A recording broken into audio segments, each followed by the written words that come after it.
YouTube Didi Mawada. Terima kasih untuk kalian yang sudah subscribe channel aku. Pantengin terus channel Didi Mawada untuk melihat kelanjutan cerpen dari hasil karyaku. Terima kasih. Bab 6. Terkenang masa lalu. Aku sedang menyapu lantai dapur ketika Bu Rosmaria datang sambil meletakkan kantong plastik merah bawaannya ke atas meja dapur. Wanita yang masih terlihat cantik di usianya yang sudah mendekati kepala 6 itu tersenyum kepadaku. Maaf ya Gi, Ibu tadi dari warung sebentar. Kamu sudah dari tadi? Tanyanya kepadaku.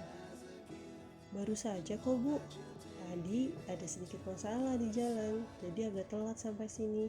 Maaf ya Bu, tuturku merasa tidak enak. Masalah apa Gi?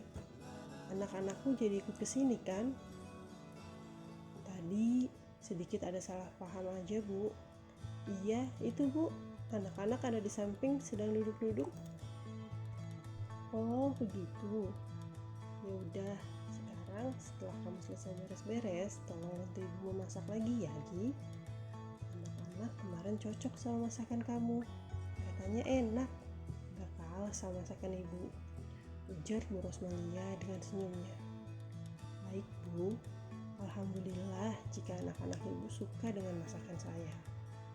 Aku melanjutkan menyapu dapur dan melanjutkan menyapu semua ruangan di rumah ini, termasuk kamar Bu Rosmaria dan anak-anaknya. Ketika sampai di depan kamar yang terletak di samping ruang tamu, aku sedikit tercenung karena mendengar suara mendengkur dari arah dalam. Jadi, aku putuskan untuk tidak membersihkannya, biar nanti saja, karena aku takut mengganggu penghuninya yang sedang tertidur. Setelah selesai menyapu semua ruangan, aku melanjutkan dengan mengepel lantainya. Selanjutnya, menyapu halaman dari depan ke belakang rumah. Saat akan menyapu belakang rumah, aku melihat langit dan bumi sedang bersama Bu Rosmaria dan seorang anak perempuan yang kutaksir usianya sama seperti langit. Ibu, bumi lagi lihat ikan nih. Banyak loh. Kata Uti, ini ikan yang kemarin Ibu masak buat kami, ujar Bumi dengan semangat. Membuatku akhirnya menghampiri mereka. Langit sama bumi kan tadi Ibu bilang apa? Tunggu Ibu di teras samping kan? Kok sekarang malah ada di kolam ikan? Maafin anak-anak saya ya Bu.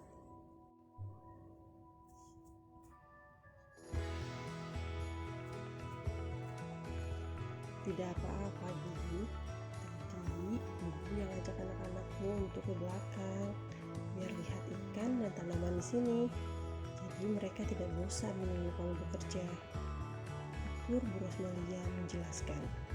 Mungkin merasa tidak enak karena aku tadi menegur anak-anakku. Kamu sudah selesai beres-beres lagi? Kalau sudah, ayo kita memasak. Biar anak-anakmu main sama Tiara di sini. Ajak Bu Rosmaria yang membuatku mengikuti langkahnya masuk ke dalam dapur. Kamu jangan terlalu keras sama anak-anak lagi. Langit dan bumi anak yang baik. Tapi mereka sempat menolak saat Ibu tawari lihat ikan di belakang. Kamu tidak boleh masak sama kamu jika di rumah orang lain. Tapi setelah Ibu paksa dan bilang jika Ibu sebagai tuan rumah mengizinkan, baru mereka mau ikut. Mereka memang anak yang baik.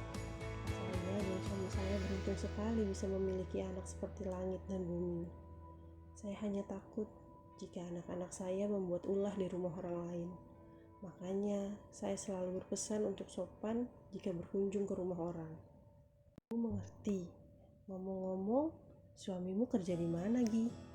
Tanya Bu Rosmaria lagi. Seraya memintaku untuk membersihkan ayam potong yang tadi dibawanya dari warung. Rencananya kami akan memasak ayam woku untuk anak-anak Bu Rosmaria dan ayam goreng tepung untuk cucunya. Mas Jazira jaga warung sembako di pasar gede besar Bu, karena lokasinya yang lumayan jauh. Jadi Mas Jazi baru akan pulang sepekan sekali. Suamimu? Jazirah anaknya Sunarni, Gi. Kenapa Bu Rosmalia mengenal ibunya Mas Jazi? Loh, ibu kenal sama mertua saya? Ya kenal lagi. Siapa yang gak kenal sama mertuamu si Sunarni dan Suteja itu? Aku tidak menjawab lagi, hanya tersenyum tanda mengerti. Ya, siapa yang tidak kenal dengan mertuaku?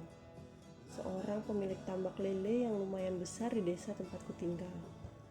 Sebenarnya Mas Jazi bukanlah berasal dari kurang mampu. Bapak sama ibu Mas Jazira selain memiliki beberapa tambak lele, juga memiliki banyak sawah yang luasnya mencapai 5 hektar. Tapi sayang, karena nekat menikahi anak yatim piatu yang miskin sepertiku, membuat Mas Jazi dikucilkan oleh keluarganya. Mereka malu jika memiliki menantu yang tidak sepadan dengan mereka. Awalnya, kami hidup baik-baik saja. Mas Jazira bekerja sebagai ojek dengan motor butut miliknya. Satu-satunya harta yang boleh dibawanya dari rumah kedua orang tuanya. Karena jangankan fasilitas, restu saat menikah pun tidak kami kantongi. Hingga akhirnya anak keduaku bumi lahir ke dunia. Keadaan ekonomi kami semakin sulit. Motor milik Mas Jazi sering mogok, yang membuatnya tidak bisa bekerja sebagai ojek. Akhirnya, Mas Jazi memutuskan bekerja di pasar, hingga akhirnya menjadi penjaga toko sembako di Gede Besar. Bukannya Mas Jazi tidak ingin bekerja yang lebih layak, tapi semua berkas, ijazah, pendidikan Mas Jazira ditahan oleh kedua orang tuanya. Katanya, mereka mahal menyekolahkan anaknya itu. Makanya, ketika Mas Jazi nekat menikah denganku, walau tanpa restu mereka, ibu dan bapak menahan semua pemberiannya kepada Mas Jazi, termasuk ijazah sekolah. Tanpa ijazah, sangat sulit bagi suamiku itu untuk mendapatkan pekerjaan yang lebih layak. Jauh dari kata manis, masa-masa pengantin baru kami diisi berbagai drama keluarga. Sesaat setelah akad nikah yang kami lakukan di KUA desa, Mas Jazirah mengajakku untuk berkunjung ke rumah orang tuanya. Berharap mereka luluh karena kami pun sudah menikah. Namun, jauh api dari panggang. Kami diusir seperti pengemis yang meminta sedekah. Akhirnya, kami memutuskan untuk mengontrak rumah dengan sisa uang tabunganku dari hasil bekerja di rumah makan. Berbagai usaha kami lakukan agar membuat keluarga Mas Jazi menerima pernikahan kami. Tapi hasilnya nihil. Kami seperti tidak dianggap di mata mereka. Bahkan saat kelahiran langit, Mas Jazi berniat mengenalkan anak kami kepada kakek neneknya. Namun, kedatangan kami disambut dengan siraman air dari tambak lele. Kotor dan bau sekali. Hancur hatiku kala itu. Perlakuan keluarga Mas Jazi benar-benar sudah di luar batas. Tidak apa-apa mereka tidak bisa menerima, tapi setidaknya mereka bisa menerima cucu kandung mereka sendiri. Langit adalah darah daging anaknya.